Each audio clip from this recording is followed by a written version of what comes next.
John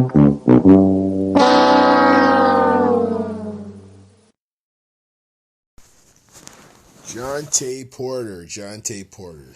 Man, oh man, oh man.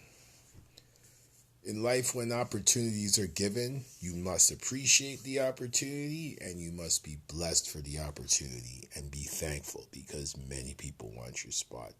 So, in essence, to today's announcement by Commissioner Adam Silver banning you for life, somebody else who's ready and willing to play basketball is going to take your spot. Congratulations. Oh, man. Anyways, ladies and gentlemen, welcome to another edition of Unscripted, the Unscripted 101 podcast. I'm your host, DJ Briscoe, and as you know by now, if you haven't, if you're not a basketball fan or you're just a casual fan or whatever, NBA player John Tay Porter has been suspended for life due to his egregious betting. Even bet against his own team. Yeah, the Raptors. They haven't been that good this year, but anyways, so he's done. And hopefully wherever he goes in Europe, he will be able to compete and play wherever, if they allow him. The NBA did their investigations, and they found all sorts of information. And, incompetence is the right word to use, but if there's a better word than that, I gotta use it. Like, it's not just the betting, it's just the whole plethora of information and things that were released and shown and pretty much kind of confirmed all this stuff. So it's crazy the habits and things that a lot of these star athletes or these regular basketball athletes have, and it just completely just catastrophically kills their careers.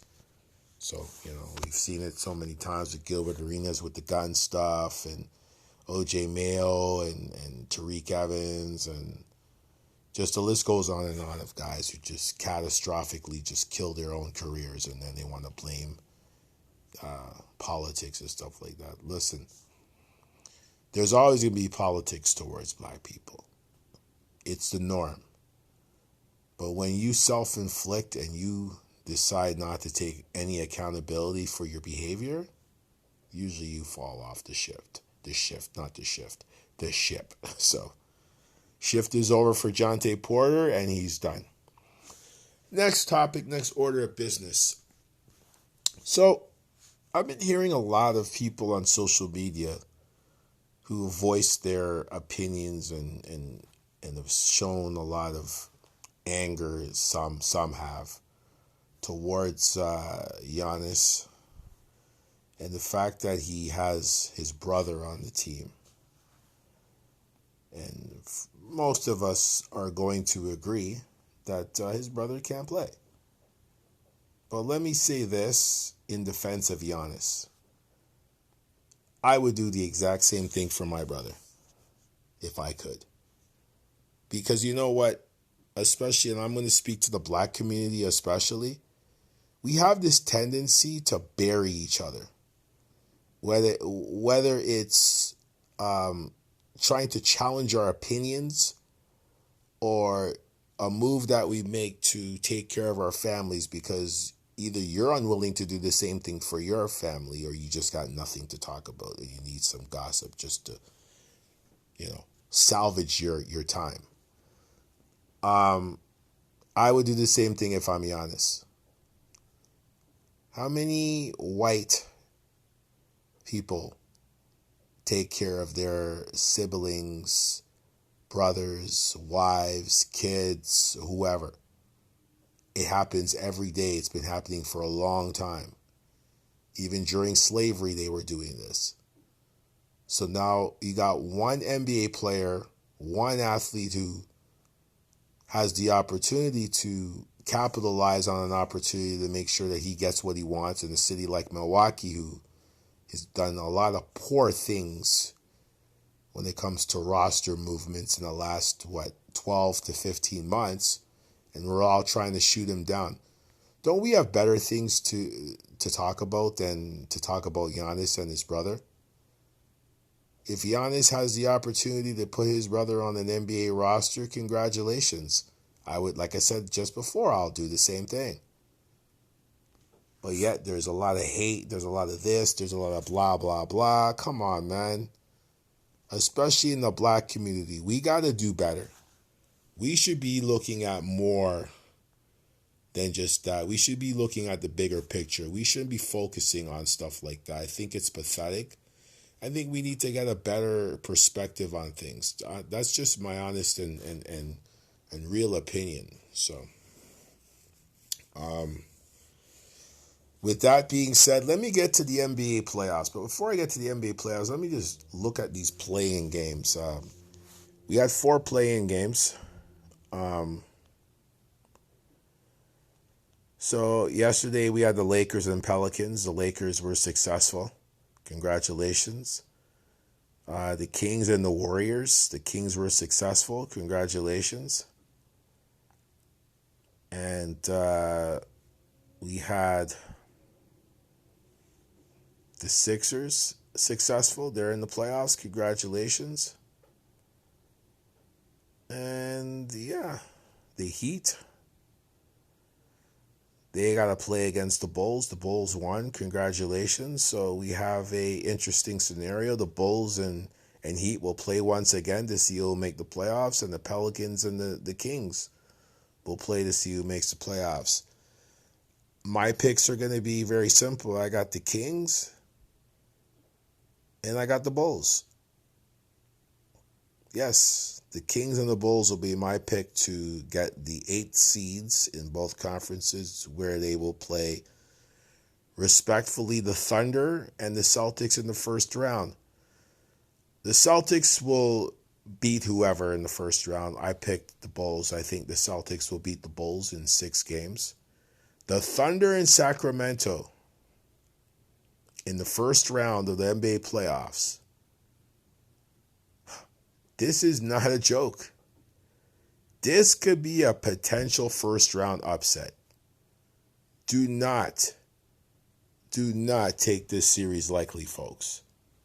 This could be a potential 8 seed. This might be, now this just theoretically, if the Kings do win, they could be the most dangerous 8 seed in the playoffs.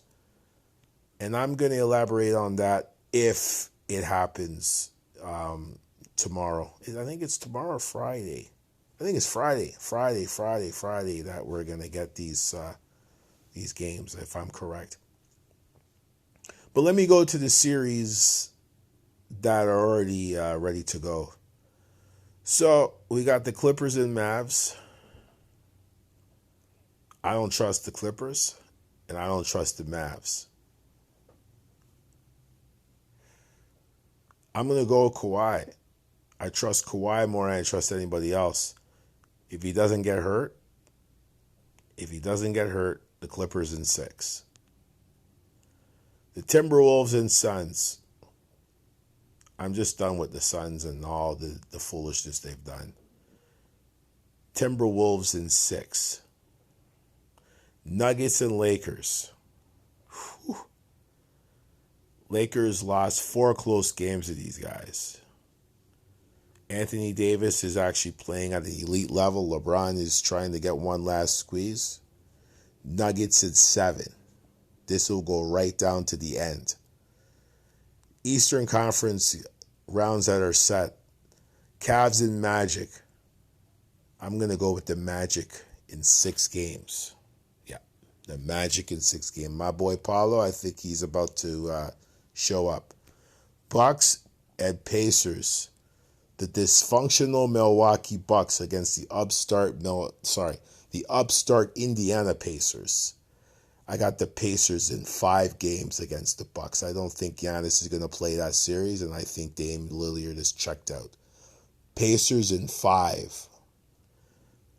My Knicks against the Sixers. Oh, boy. This is going to be a grind to the end. I'm a Knicks fan. I'm going to be a homer, but I'm going to be realistic. Knicks, because of home court only, Knicks in 7. The other 2 series, with the Celtics and Thunder, I'm not going to say anything. The Thunder more, I'm going to wait. The Celtics, doesn't matter who shows up in the first round. The Celtics will win that series in about 5 games. They should. No more of this, oh, they're young, it's time for them to know. They've had a lot of opportunities. They've had a lot of experience in the playoffs. Couple of conference finals, NBA finals. They've been to the dance. They've seen the show. They've seen the bright lights. It's time to put on the let's get it done gear. So, yeah, that's my take on the NBA playoffs. I think it's going to be exciting. It's going to be, something of intriguement, if that is actually a word. Intrigue, for me, it's very intriguing. But that's my take on this NBA playoff situation.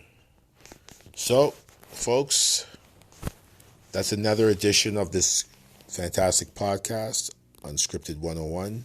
Peace.